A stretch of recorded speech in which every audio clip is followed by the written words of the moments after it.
Hola amigos, this is Level 12, and today we are back with our fourth installment of WW1 Hetalia edition. Today's episode is called Enter the Ottoman Empire, and will deal with Turkey's involvement in the war. Now today's episode will be dealing with some controversial topics, but please understand this is just for educational purposes, so no discourse in the comments. I can just present the information I'm given. Also, I know the Ottoman Empire incorporates more than just Turkey, but it was really Turkey pulling all the strings in this situation, so bear with me. Prior to the 20th century, Turkey had been a vast empire, once stretching all the way to Poland and the gates of Vienna and Cairo in Egypt. It was huge. However, a series of losses during the 19th century, especially during the early Balkan Wars, left the Ottoman Empire only a shadow of what it once was. It quickly became known as the Old Man of Europe. Sensing its collapse, many European powers quickly began to stake out claims for themselves. France wanted Palestine and Syria, Britain wanted Iraq, and Russia wanted control of the Dardanelles Strait, which is a warm water route. The situation was not helped by the fact that France and England controlled 80% of the Ottoman's banking, including its debt. At the outset of World War I, the Ottoman Empire needed an ally just to stay relevant after the war was over. However, even this was complicated. Originally, Turkey sought an alliance with Bulgaria to get Greece, which, because Britain and France were pro-Greek, made an alliance with them almost impossible. Austria-Hungary also wanted Bulgaria as an ally, which meant that Turkish aims with them could possibly converge. However, Germany was against Bulgaria altogether, which doesn't make sense in next week's episode, but it's fine. And Russia was practically out of the question because of how many times they'd gone to war with each other prior. And even though Turkey wanted to be allies with the Entente, it didn't have a foothold. Earlier, Britain had rejected previous proposals 3 times over in previous years. Germany became their best option. Now, see, while Turkey initiated the alliance with Germany, Germany greatly benefited from this alliance as well. It just couldn't outwardly admit it. Because, like in the last episode, Germany's big plan was to divert British attention away from the Western Front. And their big plan involved hitting India, which, going through the Ottoman Empire, would be the quickest way. The only reason Germany didn't enact this alliance was because of how run-down Turkey looked to the rest of Europe. Again, it was the old man. On August 2nd, a secret alliance was signed between Germany and an organization called the Young Turks. Now, just a quick side note on who the Young Turks are. They're not deathly important, but they are the ones who orchestrated much of Turkey's involvement in World War I. They were a revolutionary group of Turks that really wanted to modernize Turkey. It wanted Turkey to become more of a constitutional monarchy like Europe and leave behind its more religious roots. It wanted to modernize it, basically. Also, it wanted to spread pan-Turkism, which would help bring together all the little groups under the umbrella term of the Ottoman Empire. One of the main players in this group was a guy named Enver, who was very important later. Remember this guy. What finally solidified the German-Turk alliance was when 2 ships promised to Turkey being built in British harbors were halted and cancelled. Britain had the power to do that. From a war standpoint, this was a good decision for Britain, because why would you give your enemy ships? However, it gave Germany the opportunity to push Turkey into the war. It delivered to Turkey 2 replacement ships, the Goeben and the Breslau, while Turkey took down the German flag and the crew donned fezzes. Churchill felt humiliated and considered Turkey an enemy at that point, despite it being neutral beforehand. Britain then blocked Turkey, even though the country, as I said before, was considered neutral at this point. On October 29th, the Turkish fleet attacked Russian ports and under secret orders by Enver, and on November 14, 1914, Turkey officially declared war on Britain, France, Russia, Serbia, and Montenegro. That last one is not pictured here. The first major move of Turkey involved the Caucasus. The Caucasus was a hodgepodge of different ethnicities, all pretty much under Russian rule via Russification. How else does Russia get any land? But, in any event, Enver wanted to attack here so the Turkish army could be seen as a liberator to the downtrodden while also fulfilling obligations to Germany. If it attacked Russia from the Caucasus, it could pull troops away from the Eastern Front. Enver's plan was to encircle the Russians at Sarikamish on Christmas Day. However, as you can imagine, it is the dead of winter in Russia right now. Snow could be 3 to 6.5 feet deep in some areas and even deeper in others. On the warmest day of the attack, it was negative 35 degrees Celsius. Envar's army was short of boots and guns, and hundreds of men died along the way due to the cold alone. By December 25th, the army had run out of supplies. Suffice to say, Russia swiftly defeated Envar's army at Sarıkamış. Casualties ranged anywhere from 75,000 to 90,000. This was also a huge blow to the pan-Turkish vision the Young Turks were trying to push. Envar took this as a smarting defeat, yet didn't blame his own incompetence for it. Instead, he blamed the large Armenian population residing in Russia and the Caucasus, and to his credit, there were plenty of Armenians serving in the Russian army, but not to the grand extent that Envar pushed. This would lead to the Armenian genocide, which is still a sore spot in Turkey today. This is the controversial stuff. On May 25th, 1915, it was ordered that all Armenians be deported to Syria. While a later version of this order included provisions to protect Armenians and their property, it was originally stated that any Armenian that opposed these orders would and should be executed.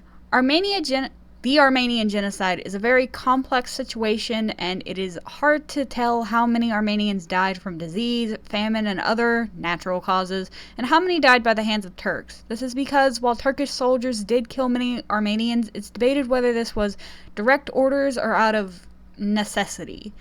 Not to mention the fact that Turkey could barely move its own army in an orderly fashion, let alone an entire group of people. The Armenian genocide is a very touchy subject for both sides, and one so rarely talked about that even, according to my teacher, Hitler reported saying in response to the Jewish Holocaust, "Who remembers the Armenian genocide?" With all that being said, the next major plan was at Gallipoli. While Russia was holding off the Turks in Sarıkamış, he asked Britain to divert the forces to ease the pressure on Russia. Britain agreed and set its sights on the Dardanelles. This is because if they controlled the Dardanelles, it would cut Germany off from Asia and would give Russia a warm water route.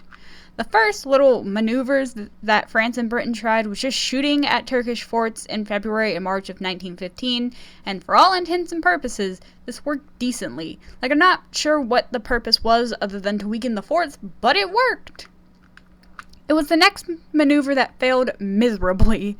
The plan basically was, as proposed by Churchill, for the Entente to just force their way through the Dardanelles Strait. However, the strait was very narrow and there were mines laid all over the place by the Turks. So minesweepers had to come through and find them, yet the minesweepers were just shot at constantly, making their job nearly impossible. That did not deter Churchill, though. The mad lad. The next day, on March 18th, the order was given to go ahead and push onward. The plan was disastrous, for these ships were also victims to heavy shell fire. Ships tried to turn around for home, but in doing so set off the mines and 3 ships were sunk. 1 French ship went down in less than 30 seconds. The Entente needed another plan if they wanted the Dardanelles Strait, and that was to attack the peninsula of Gallipoli. So the basic idea for Gallipoli was to attack at multiple points on the peninsula, and it seemed to be just to overwhelm the Turks. There were 6 different points that the Allies attacked, and this is where the Australian and New Zealand really carved out a place of their own, like their own kind of national identity and all that jazz. Originally conscripted as basic cannon fodder, these Anzac soldiers did okay for their lack of leadership and disorganization, which, by the way, Anzac is a portmanteau of Australia and New Zealand. The first deployment were the Anzac soldiers, and they were supposed to land at a place designated Z Beach, but they ended up going too far north and instead landed at a place later named Anzac Cove. Where they landed, there was a high ridge where Turks were already stationed. The Anzac soldiers attempted to take the high ground, but overzealousness caused many casualties. To avoid losing the entire army in this one siege, they dug in like trenches and became known as the Diggers. The other deployments were all either British, French, or Indian troops with varying degrees of success. V Beach was the worst out of all of these other endeavors, as the sea literally ran red with the blood of so many Allied soldiers. W Beach had been fortified by barbed wire, and as the cutters were trying to cut the wire, they were fired on by Turkish gunmen. At S Beach, they were forced to dig in as well. X Beach was likely the most successful venture because the Entente got the high ground and was actually able to push the Turks back. Y Beach had 2,000 men land on it and actually captured the high ground as well, but the officers in charge bickered over who was like the leader in command and delayed the operations, which the Turks took advantage of. Pretty much the rest of the Gallipoli assault was trench warfare, but this was trench warfare on the beaches in Turkey in the summer, so you can imagine Mediterranean heat is not fun. It was hot and disgusting, and there was hardly any clean water. A lot of the men died of typhus or dysentery or some other kind of disease. Not to mention, the Anzac soldiers were below their enemy, so pretty much all the Turks had to do was shoot the Anzacs like shooting fish in a barrel. There really isn't much more to note on the Gallipoli campaign before the Entente's retreat, other than sometime in June 1915, around 30,000 Turks came over the ridge at Anzac Cove, and the Anzac soldiers just massacred them. Yet because it was so hot, the bodies quickly decayed and smelled putrid. A truce was temporarily instituted long enough to just bury the dead, because you couldn't have the bodies there. Disease would just be rampant.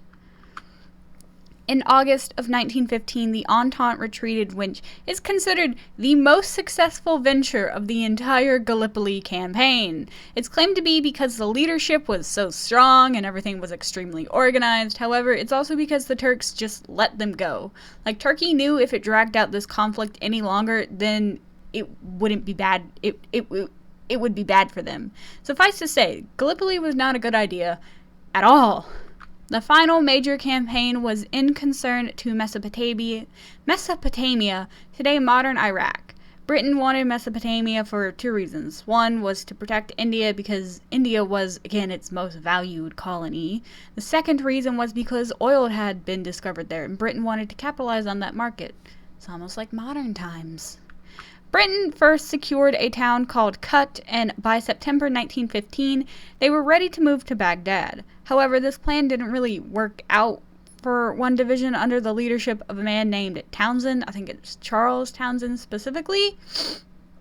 By November, he was 1/3 short of the men he thought he would have, and the Turks took advantage of this, and Townsend went back to Kut, which the Turks quickly besieged.